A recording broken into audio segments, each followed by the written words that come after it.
estudo encomendado pelo Ministério da Agricultura, a Exalc-USP, Escola Superior de Agricultura Luiz de Queiroz, da Universidade de São Paulo, diz que para a introdução do 5G, a gente precisaria sair de 4.000 antenas hoje instaladas no Brasil para 15.000 para atender os 90% do território nacional. Como é que vão ser essas instalações dessas antenas? O produtor vai ter que bancar alguma coisa disso? Essa participação e essa cobertura deverá estar completa mesmo, como diz o estudo, deveria estar completa mesmo até em 4, 5 anos? Outra coisa, deixa eu aproveitar. Há necessidade de antenas ou a gente pode ter aquela possibilidade do Starlink, que é a própria anteninha do trator ligada ao satélite? Nesse caso, são duas soluções diferentes, tá? A solução do satélite é uma e a solução do 5G com as antenas é outra. Está certíssimo o que foi dito inicialmente na tua fala. O que a gente enxerga do nosso lado? Vou dar alguns números aqui para vocês. Hoje, a Liga, nós temos 399 municípios no estado do Paraná. Nós temos hoje 648 pontos de presença dentro dos 399 municípios. Então, para dar em números, né?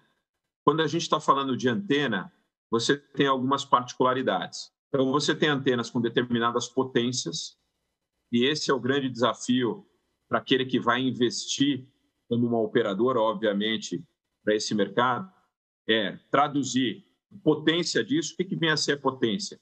É o raio que essa potência capta com a maior quantidade de equipamentos que ela pode absorver numa maior velocidade. Então, esse é o grande estudo que a gente tem feito ao longo de 2022, para que a gente minimize o número de antenas. Automaticamente, os grandes fabricantes que existem pelo mundo estão nos apoiando em relação a isso, mas esse ponto que você colocou é bem importante. Então, nós temos aí, principalmente assim, nos nossos pontos de presença, obviamente, a gente tem possibilidade de colocar as antenas.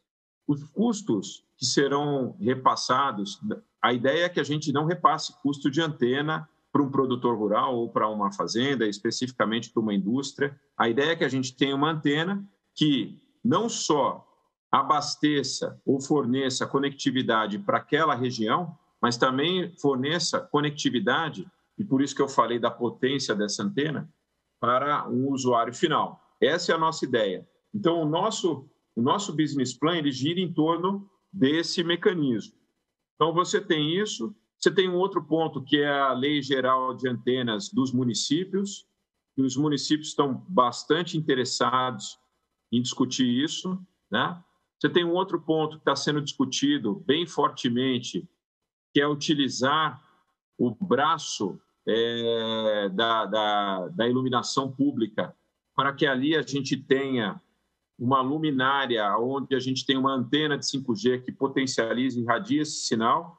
Aqui em Curitiba mesmo nós temos, e a Liga que promoveu isso, junto com a Nokia e com a Jugano, nós fizemos uma POC aqui, inclusive está em operação em frente à Prefeitura de Curitiba. Então, esse é um ponto importante, é um desafio, não vai ser fácil a gente conseguir, e não estou falando só da Liga, estou falando de todas aquelas que detêm o sinal e a frequência do 5G, não será fácil dessa expansão. Mas existe uma série de mecanismos, de estudos, para que a gente minimize esse número em função disso que eu disse. Tá certo. Eu falei, em relação à potência, em relação à capacidade dessa torre, dessa antena. Tá certo? Tá certo. Nós voltamos, daqui a pouco a gente tem um espaço para outras perguntas.